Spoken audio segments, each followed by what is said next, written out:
Oi, boas-vindas ao É da Sua Conta, o podcast mensal sobre como consertar a economia para que ela funcione para todas as pessoas. Eu sou a Graziele Davi. E eu, a Daniela Stefano. O É da Sua Conta é uma produção da Tax Justice Network, rede internacional de justiça fiscal.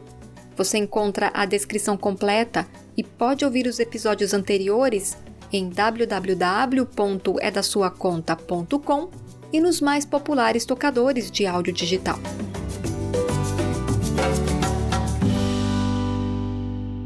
Cuidados com o lar, crianças, idosos, doentes, trabalho precarizado e mal remunerado. As mulheres estão exaustas e a culpa também é dos super ricos, que seguem contribuindo menos do que deveriam. Orçamento público para serviços de cuidados por meio de uma tributação justa para aliviar o cansaço das mulheres, ao mesmo tempo em que se garante o direito ao cuidado de todas as pessoas. Esse é o tema do episódio 47 do É da Sua Conta.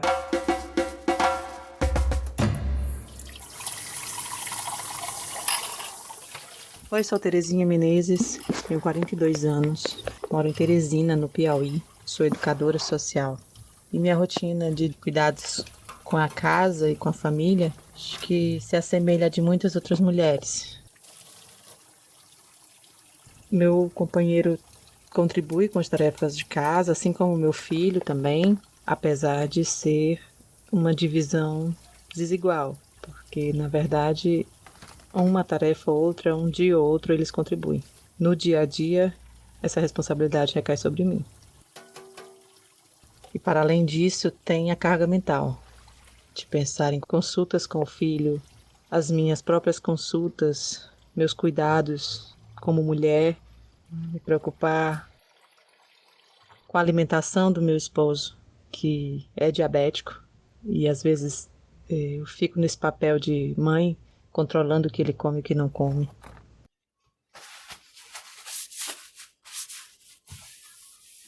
A Terezinha diz que a vida dela se assemelha à da maioria de nós, mulheres, que temos que dar conta da casa, das crianças, de idosos, pessoas doentes, do trabalho, muitas vezes mal remunerado, e de nosso desenvolvimento enquanto pessoa, estudos, lazer, enfim, da vida. E além da Terezinha, você ouvirá vozes de mais ouvintes do É da Sua Conta neste episódio sobre como lidam com os cuidados em casa. E é bem possível que o distanciamento social vivido durante a pandemia tenha sido importante para que muitas de nós despertassem para o peso das tarefas diárias. A Rose Salbrick, da ActionAid, descreve um pouco do cenário que vivemos. Acho que se começarmos com a crise da Covid, a pandemia, a crise alimentar, etc., essas crises demonstram a atual organização social injusta, desigual e insustentável do cuidado. Os sistemas econômicos estão falhando dramaticamente com as pessoas e com o planeta, como estamos vendo pela aceleração da crise climática e pelo aumento da desigualdade, bem como pela regressão dos direitos das mulheres. As mulheres são proporcionalmente as mais afetadas por qualquer tipo de crise, especialmente aquelas que já enfrentam múltiplas formas de discriminação ou desigualdade, por ser mulher, de baixa renda, ter pouca escolaridade e negra, por exemplo.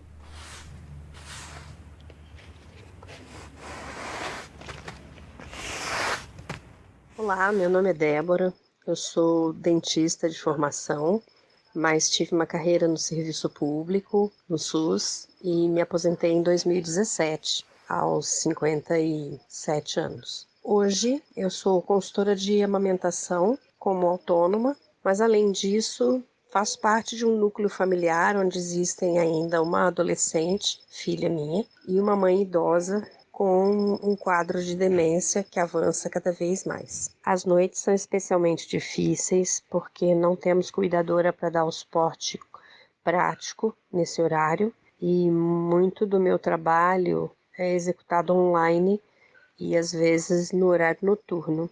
Então é sempre mais complexo evitar as interferências da idosa nas minhas atividades. É comum que ela não compreenda que significa trabalhar no computador ou estar em chamada de vídeo com um grupo e queira interromper a todo custo. Isso com certeza gera algum grau de ansiedade a mais.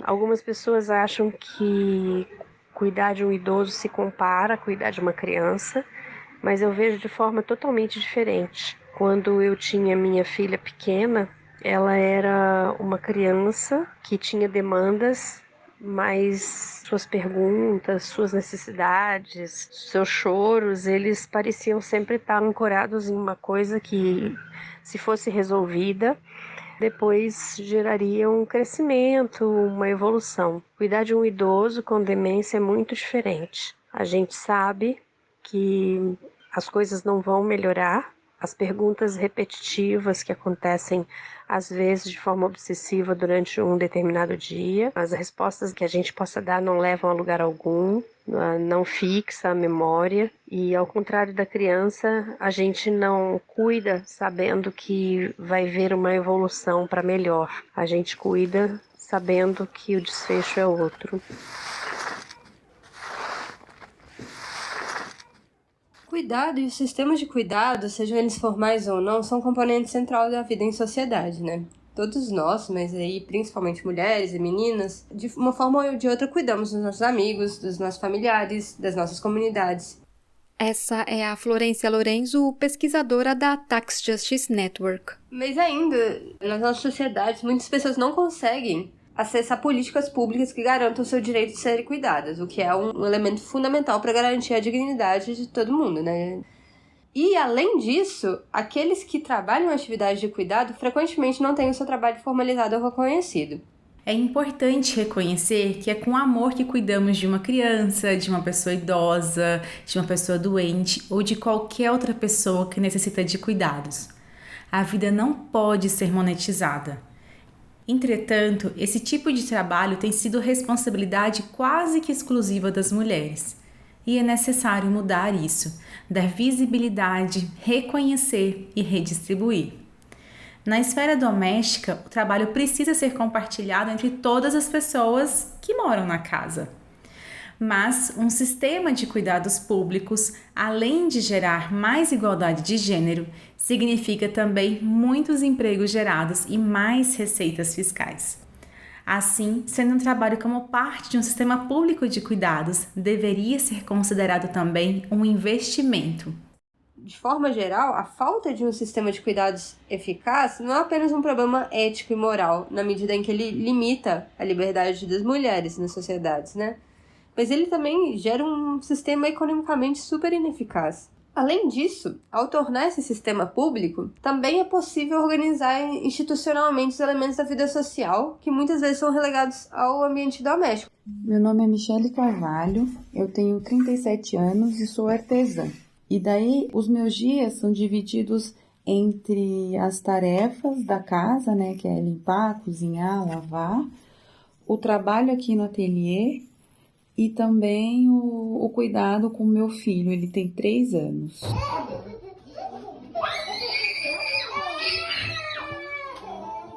Bom, a creche é um serviço público que ajuda demais. Assim, acho que o maior desafio é na hora de sair, por exemplo, na hora de pegar um transporte público com uma criança de colo, é muito difícil, assim, as condições do transporte não são boas, tá sempre cheio, às vezes não tem lugar para sentar, às vezes as pessoas ignoram a sua presença lá. As ruas, né, eu vou levar o meu filho para a creche a pé, que eu não tenho carro, e aí se eu levo ele num carrinho, por exemplo, não tem como andar nas calçadas com carrinho. Você tem que andar na rua, porque a calçada é esburacada, tem muitos desníveis, né? As coisas estão ficando piores. Apesar da importância de criar ou fortalecer políticas públicas que compõem um sistema público de cuidados, 2/3 dos países do mundo voltaram a adotar medidas de austeridade fiscal, ainda durante os efeitos da pandemia de Covid-19. Estamos vendo cortes orçamentários em todo o mundo. O alerta global de austeridade constatou no ano passado que em 2022, cerca de 159 países cortariam seus orçamentos públicos.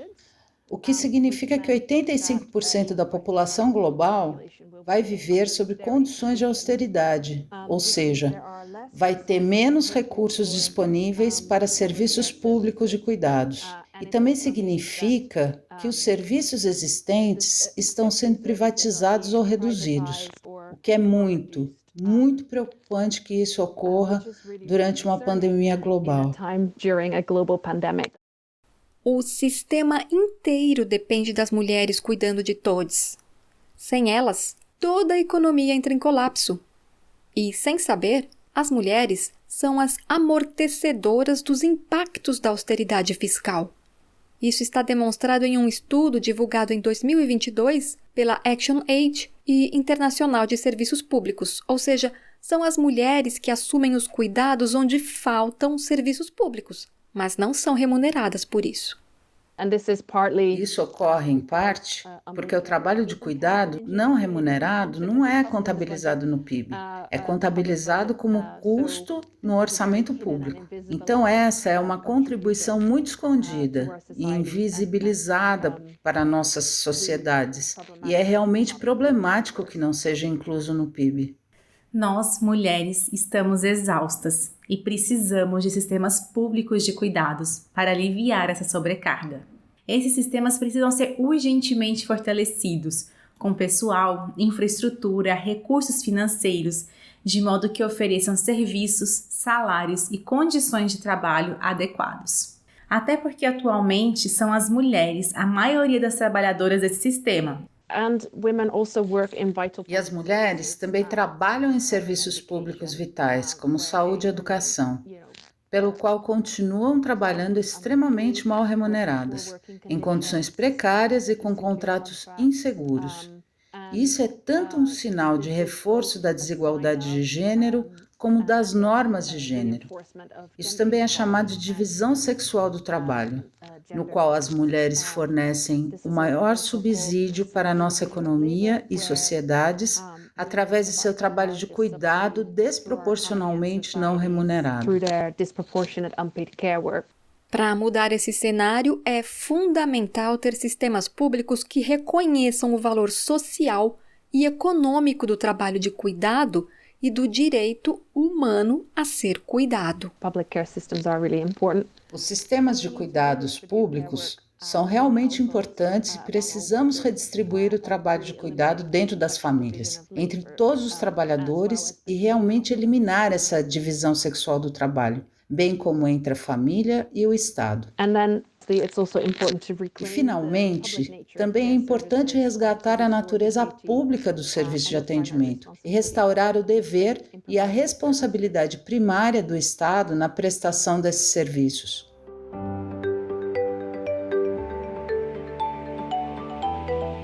Oi, meu nome é Carla, eu sou administradora de empresas, eu tenho 41 anos, atualmente eu trabalho em home office numa organização do terceiro setor, na parte financeira. Eu não tenho noção de quantas horas eu gasto por semana, porque como eu trabalho em home office, então, quando eu tenho um espacinho de tempo no meu trabalho, eu já tenho que fazer outra coisa, então já aproveito, na verdade, né, para otimizar. Eu não tenho muita ajuda aqui em casa, às vezes um jantar, alguma coisa do tipo, meu marido faz, a minha filha às vezes ajuda a tirar um lixo, mas não é frequente.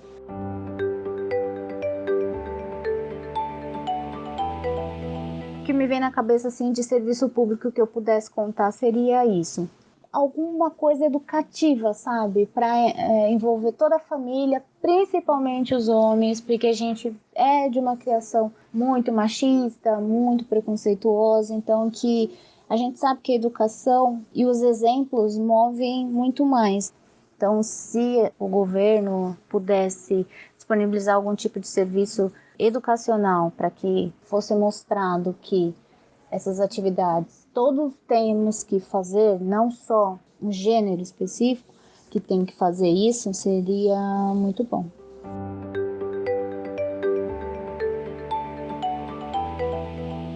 Para uma oferta universal de proteção social, saúde, renda básica e educação, com uma abordagem sensível ao gênero, é fundamental que haja mais investimento.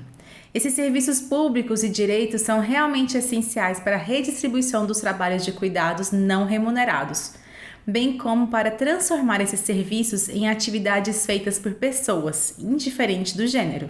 E serviços de cuidados deveriam criar milhões de empregos decentes, com salários justos e condições de trabalho humanas, o que ajudaria a reduzir a disparidade salarial entre homens e mulheres. E, com certeza, isso precisa ser combinado com os direitos de livre associação e negociação coletiva, através de sindicatos, por exemplo. Isso exige uma reavaliação e reorganização radical da economia, colocando no centro o cuidado das pessoas e do planeta.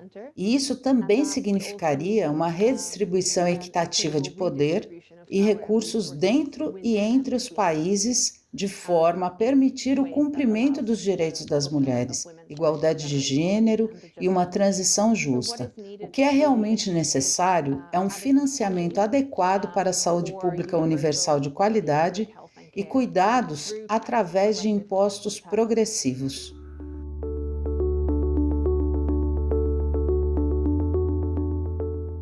Me chamo Ivandro Claudino, eu tenho 43 anos, sou analista de sistemas, moro em Fortaleza, Ceará. Tenho uma família um pouco diferente dos padrões atuais, eu tenho 4 filhos. Eu tenho um de 13 anos, um outro rapazinho de 9 e um terceiro rapazinho de 3 anos. E uma garotinha de 1 aninho, que eles acabam entrando também na nossa dinâmica, né? E aí, o que a gente costuma fazer lá em casa? A gente tenta socializar as tarefas diárias e acaba que a gente, um ajuda o outro. Nesse ponto, eu acho que sou sortudo em dizer que a gente tem uma afinidade boa ao ponto da gente conseguir distribuir um pouco as tarefas, apesar de eu reconhecer que ela tem mais tarefas do que eu. E eu acho que esse é o primeiro passo, né? A gente reconhecer que a carga da mulher é maior, para que a gente possa olhar, né, e dizer em que a gente pode dividir tarefas para que reduza essa pressão.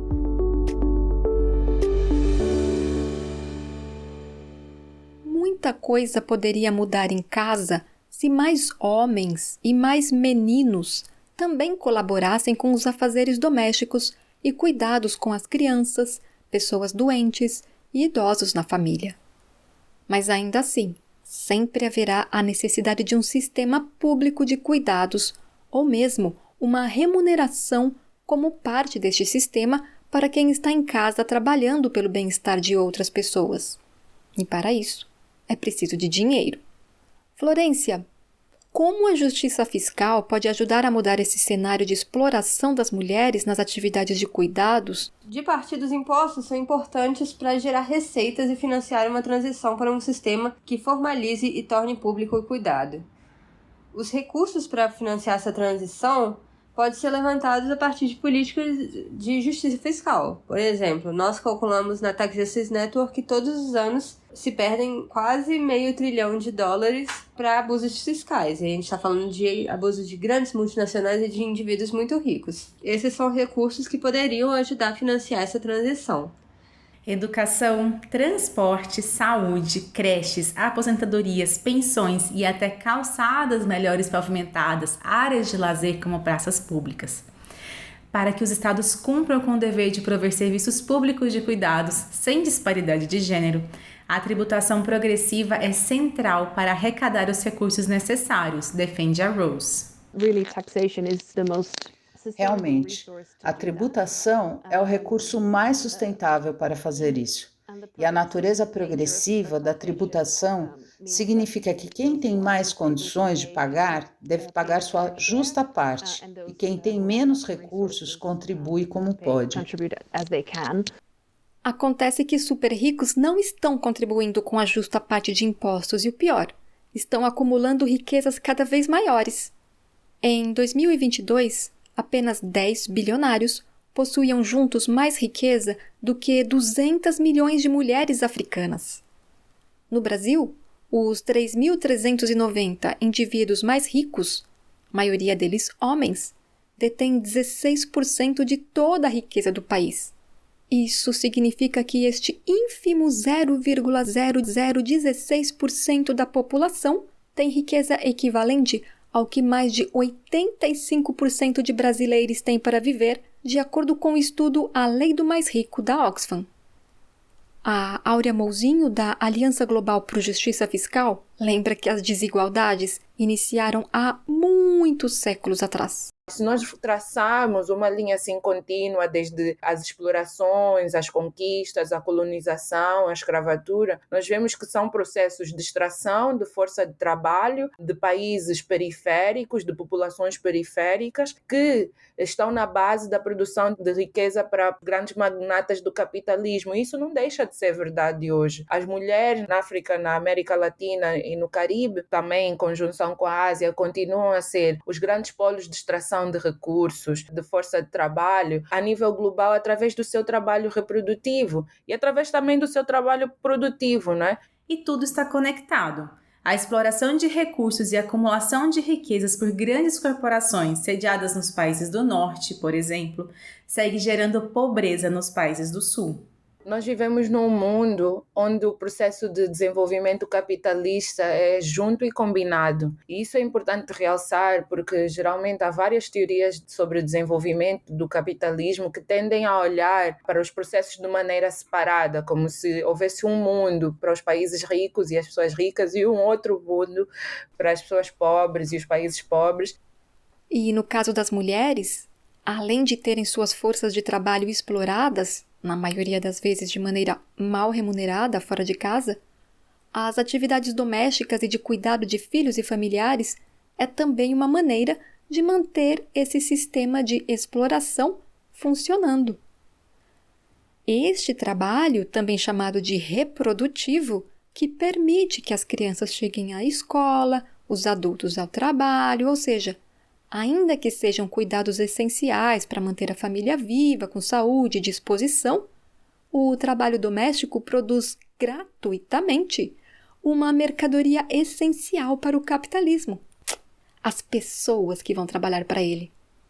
E é uma das razões para que empresas lucrem muito, já que as pessoas podem ser vistas como matéria-prima adquirida gratuitamente. Mas essa sobrecarga de trabalho das mulheres é injusta e as políticas fiscais e tributárias devem representar, reconhecer, reduzir e redistribuir o trabalho não pago ou mal remunerado.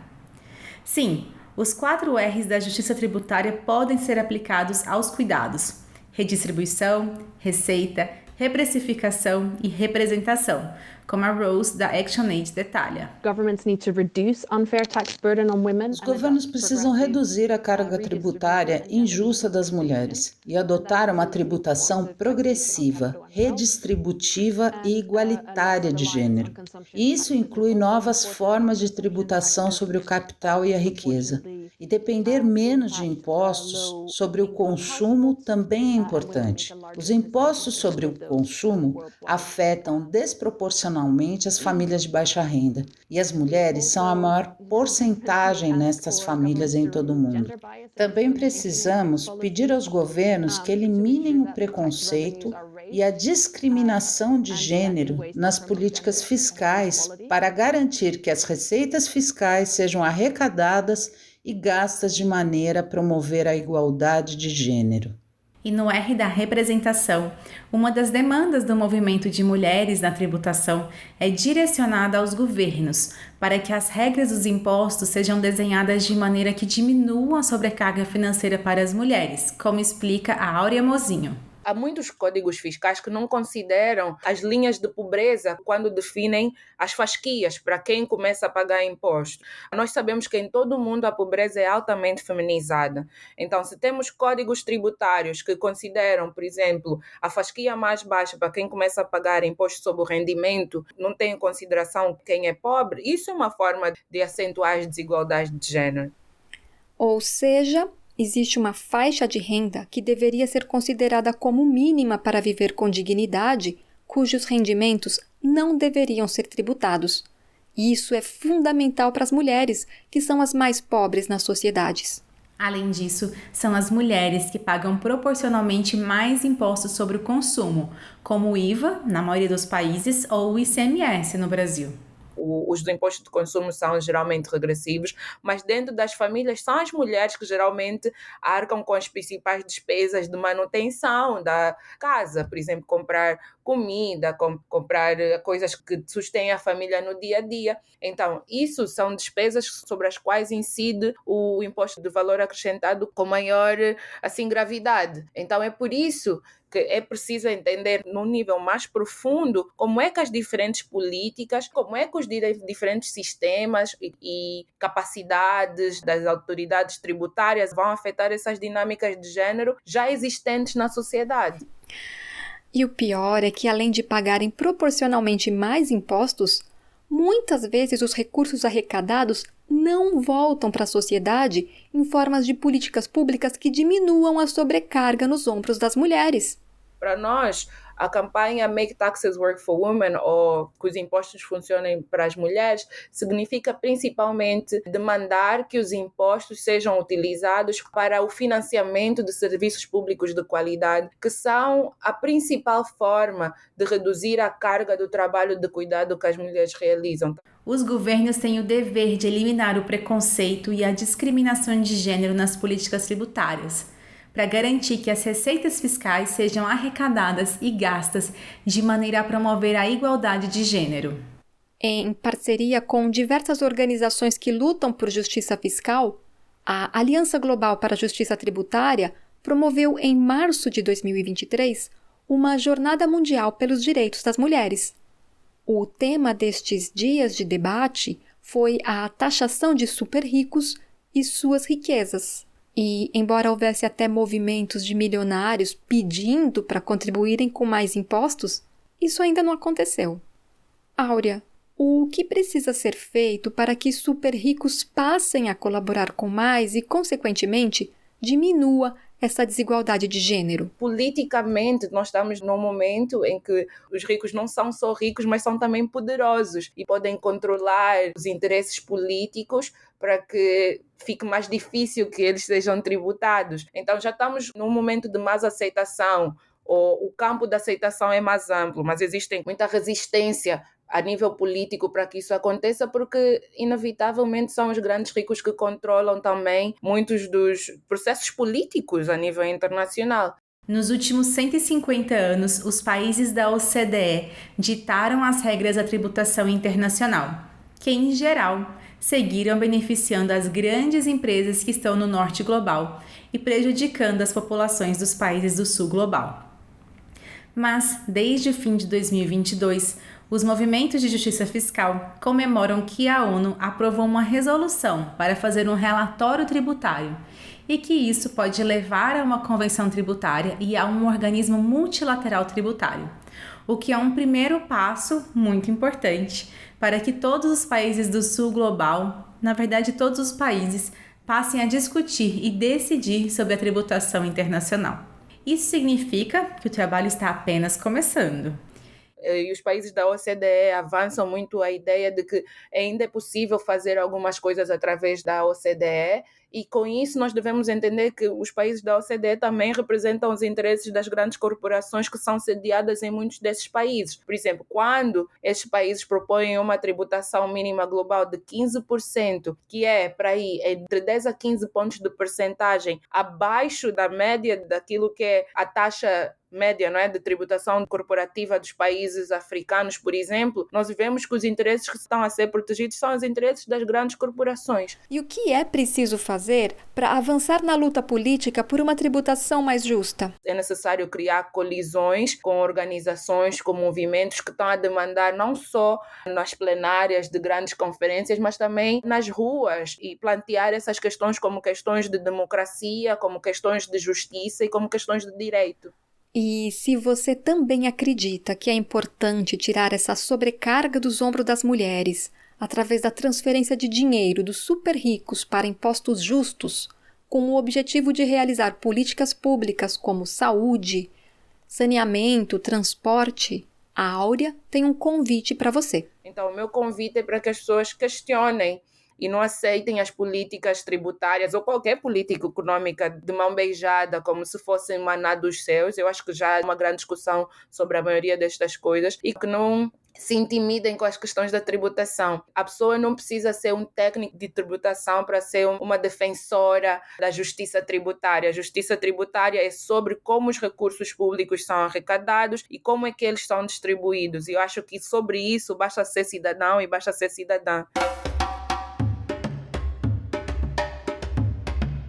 As mulheres estão exaustas e isso não pode continuar assim. Os estados têm o dever de ofertar sistemas públicos de cuidados que possam aliviar essa sobrecarga. E esses sistemas públicos de cuidados devem contar com as condições de trabalho e salários dignos, até porque são as mulheres a maioria que trabalha neles. Para financiar esses sistemas públicos de cuidados é fundamental contar com uma tributação justa e progressiva. É tempo de tributar super ricos e grandes corporações. As mulheres não podem seguir sendo os amortecedores sociais das crises. Além disso, qualquer elemento com desigualdade de gênero na estrutura dos sistemas tributários deve ser corrigido. Março, mês do Dia Internacional das Mulheres, é tempo de lembrar que essa é uma data de luta por justiça de gênero. E aqui no É da Sua Conta, apoiamos a campanha da Aliança Global por Justiça Fiscal. Feministas por tributação da riqueza já! E no Espaço do Ouvinte, agradecemos a todas as pessoas que, apesar das múltiplas jornadas, pararam alguns minutinhos para nos contar sobre a rotina de cuidados.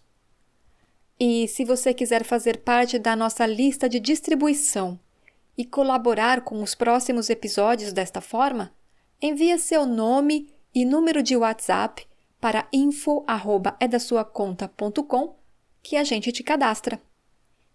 Todos os episódios do É da Sua Conta estão em www.edasuaconta.com ou no seu tocador de áudios favorito. E para falar com a gente, estamos no Twitter _da Sua Conta e no Facebook É da Sua Conta.